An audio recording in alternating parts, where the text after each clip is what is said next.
There are moments in history when empires don't fall with a crash. They simply wobble, like aging giants forgetting their own strength. The 18th century was one such moment, an age when great powers strutted with swollen pride and fragile knees. Flags waved, borders shifted, and rulers gambled with nations like pieces on a chessboard, all desperate to prove they were still relevant in a rapidly changing world. And in that restless century, two imperial titans, Russia and the Ottoman Empire, met once again in their familiar arena. Their rivalry had become a seasonal event, a grim festival of war between Eastern Europe and Western Asia. You could almost imagine diplomats asking each other, "So, which front are you fighting on this year?" On one side stood Empress Catherine the Great, newly crowned after what she might have called a gentle adjustment of power. In truth, it was a coup followed by her husband's untimely death. Subtlety was not her strongest virtue, but ambition certainly was. Catherine didn't just want to be remembered as an enlightened monarch with philosophers for pen pals. She wanted to expand Russia's reach toward the warm waters of the Black Sea, the fertile fields of the south, and the glittering prize of the Bosphorus, gateway to the Mediterranean dream. But her throne was not as sturdy as her will. The empress knew that conquest could forge legitimacy where bloodlines could not. A successful campaign would silence her critics, unify her nobles, and reward her restless generals with land and glory. Across the chessboard, the Ottoman Empire, though far from its Renaissance grandeur, was not yet a corpse.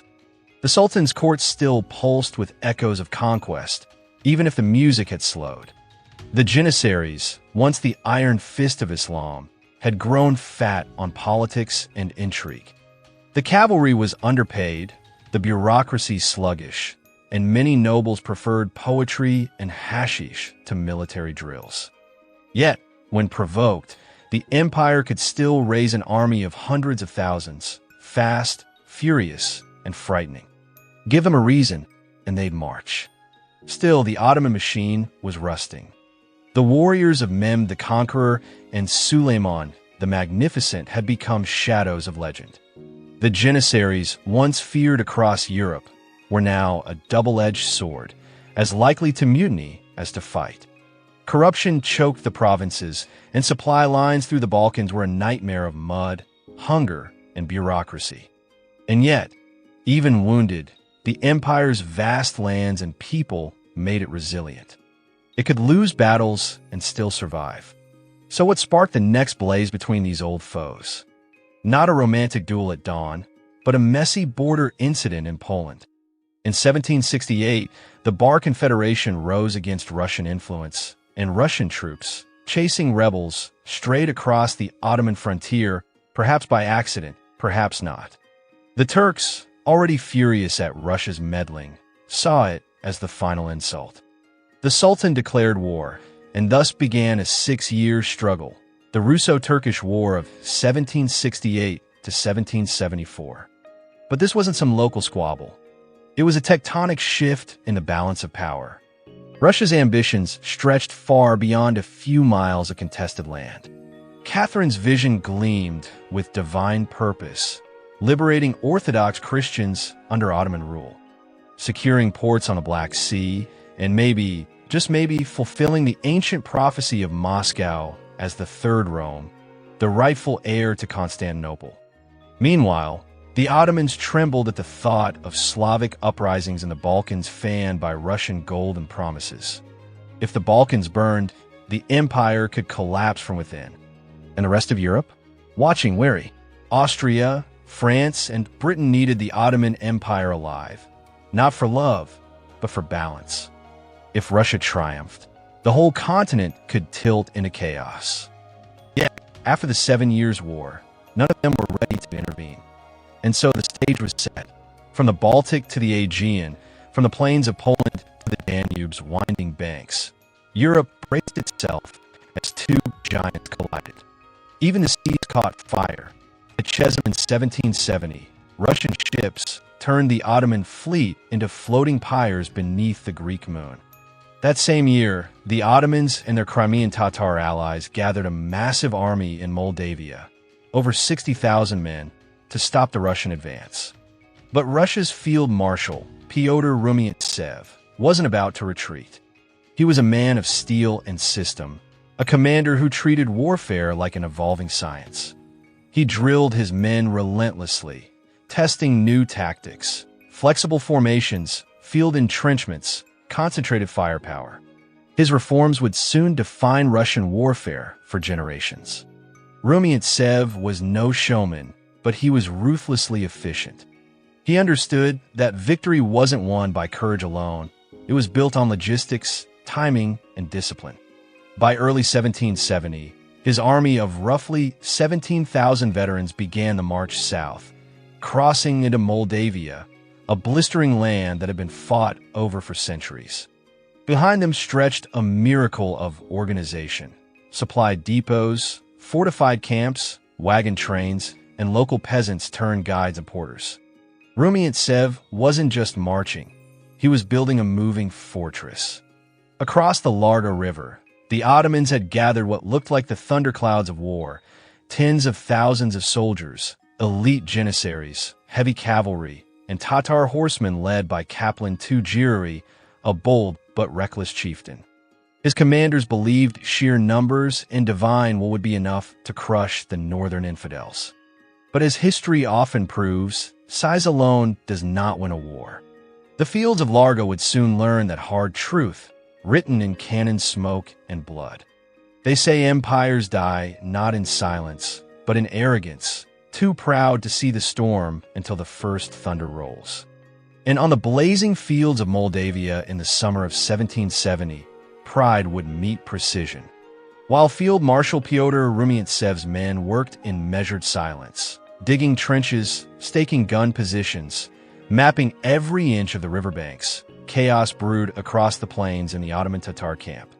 It was less an army than an argument draped in banners. Generals bickered under silk canopies. Orders contradicted one another before the ink had dried. The proud Khan of Crimea, Kaplan Tujiri, roared for an open, glorious battle. His lieutenants whispered about caution, scouting, and ambushes, whispers that earned only mockery. To attack at night, to strike by stealth? Unthinkable. Let the Russians come, they boasted. We shall crush them beneath the Sultan's crescent before the morning prayer. It was bravado wrapped in fatal optimism.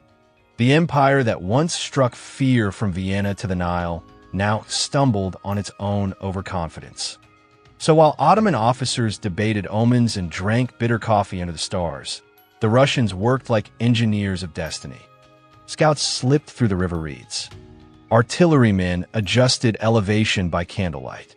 Every trench was measured, every wagon placed with intention. When the sun rose, Rumyantsev's army would not be waiting for battle. It would be ready to spring it. The terrain itself was the field marshal's greatest ally. The Larga River, a narrow, unassuming tributary of the Pruth, wound lazily through a basin of low hills and endless grass. To an untrained eye, it was perfect cavalry country. Open, soft, inviting. To Rumyantsev, it was a killing field. He saw geometry where others saw meadows. The gentle ridges allowed artillery to see without being seen. The shallow valleys would herd enemy riders into perfect lines of fire. Even the river bend gave his infantry a natural anchor, a steel spine that could not be turned. His men were veterans, lean, sun-darkened, drilled into mechanical grace. They knew his methods: artillery in staggered lines, infantry in fortified squares, reserves coiled behind the ridges like a spring. Each cannon crew memorized its angle, each drummer its signal beat. Rumyantsev had turned discipline into art, and art into weaponry. Across the field, the Ottoman Tatar coalition looked magnificent and doomed all at once. Over 80,000 strong, 65,000 Tatar horsemen shimmering with curved blades, 15,000 Ottoman regulars with banners and drums that once shook continents. But their splendor was hollow. Their supply lines were stretched thin, their logistics in tatters. Even their cannons, hauled from the southwest by sweating men and exhausted oxen, were placed more for show than for range. Yet under the blinding summer sky, confidence came easily. The Tatars pranced their horses, cutting elegant circles in the dust. Priests blessed sabers and banners. And far away, the Russian camp watched in silence. Then came July 7th, 1770, the day the Moldavian plains turned into a furnace. By mid-morning, heat shimmered over the grass like waves of glass. Russian reports claimed it was over 30 degrees by noon. Men fainted before a single shot was fired. The air smelled of dust and oil and waiting gunpowder. Clouds gathered low and still, refusing to move. From the east, Rumyantsev's army advanced in silence. 38,000 men of iron composure. At the center rode the marshal himself, an austere figure with parchment skin and eyes that saw everything. Behind him marched lines of soldiers in formation, so precise it seemed unreal, trapezoids that could pivot, split, or reform with a flick of the baton. Each musket gleamed. Each bayonet caught the sun like a mirror flashing death. On the heights, General Yakov Bruce adjusted the artillery, his mathematics as sharp as his aim. To the right, Prince Golitsyn's cavalry waited, hooves stamping in the dust. They had conquered the sea at Çeşme weeks earlier. Now they intended to claim the land. And from the west, the horizon began to move. The Tatars were coming. Tens of thousands of riders appeared like a storm of dust and motion, their cries rising into the wind, wild, defiant, intoxicating. Behind them, Ottoman banners unfurled in colors of blood and gold. Khan Kaplan Jiri, impatient, raised his sword and gave the only order his pride could bear: charge. The steppe trembled. The Larga roared. And Rumyantsev whispered, fire. Russian cannon thundered. The ground itself seemed to split as the first shells landed among the horsemen. The front ranks vanished in plumes of soil and smoke.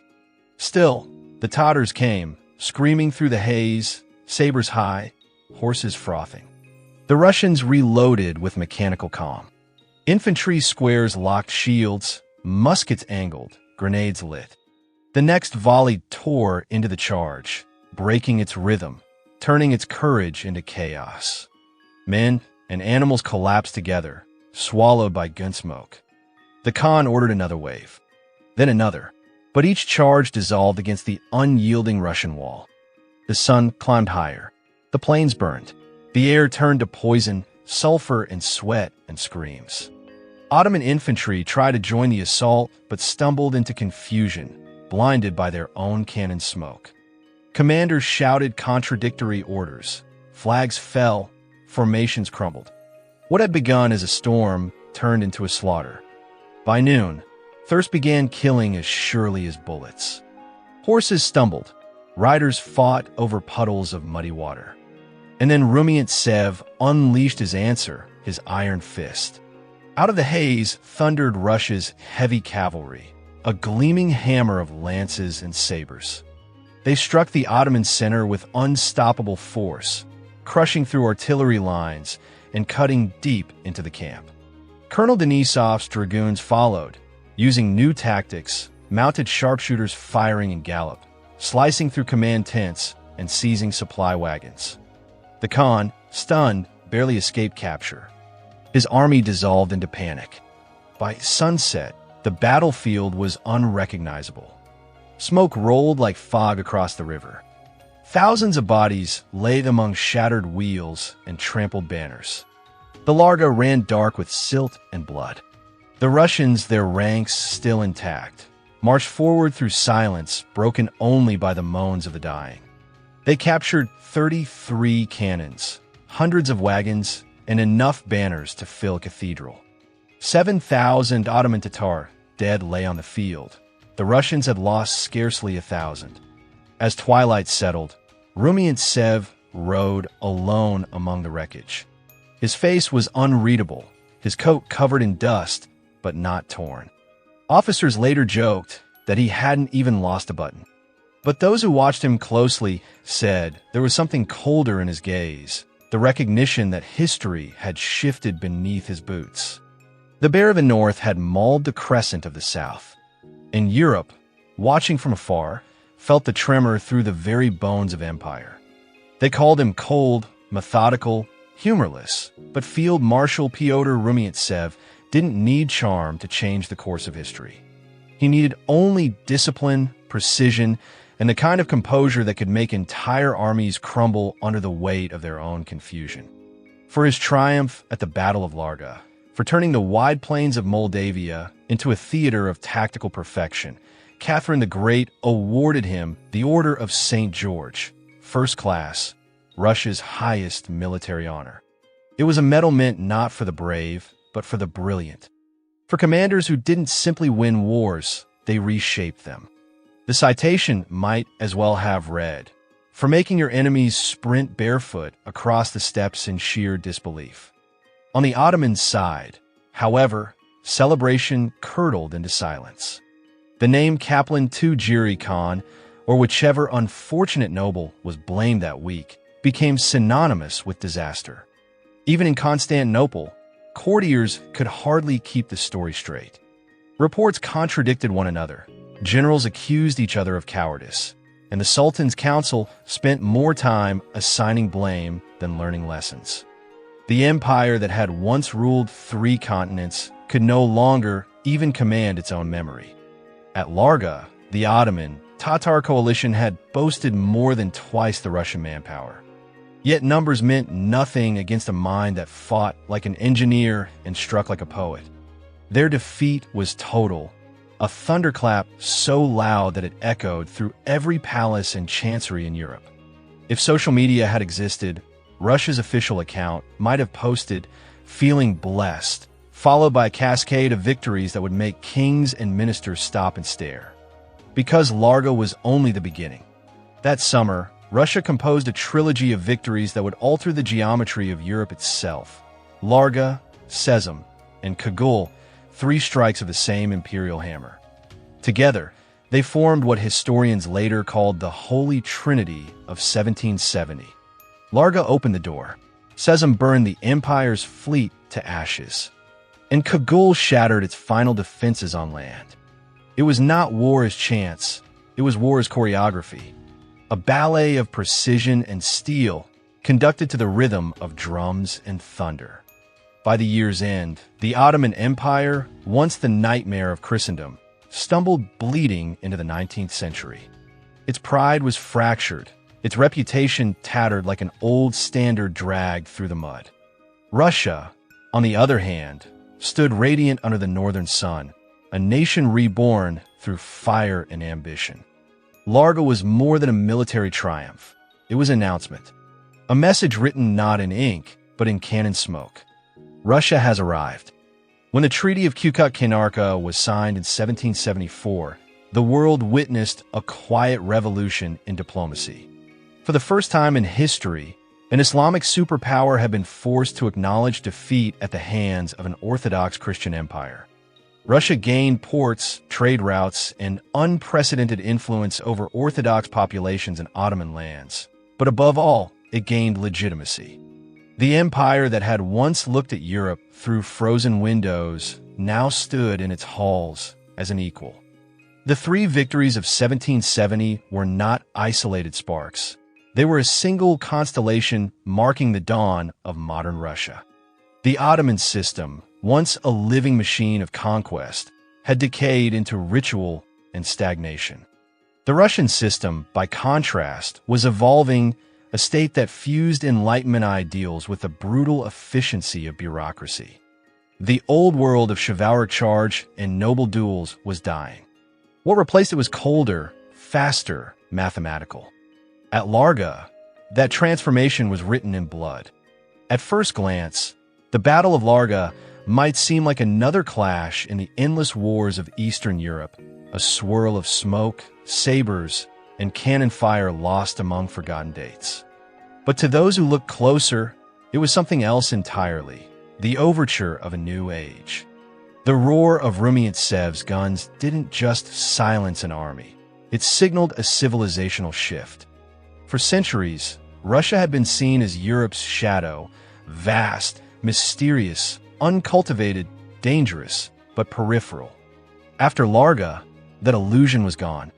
Russia had entered the conversation of empires, and it was no longer speaking softly. From that moment onward, it would not peek timidly through the keyholes of Poland or the Dnieper Valley. It would speak directly, in the booming dialect of artillery, through disciplined regiments, and through supply lines that reached farther than any czar had dared dream. The bear of the north had learned to move like a machine, and Europe heard the grinding of its gears. Larga was Russia's greeting, loud, unapologetic, and irreversible. Yet victory carries its own poison. The southern gates that Rumyantsev smashed open would never close again.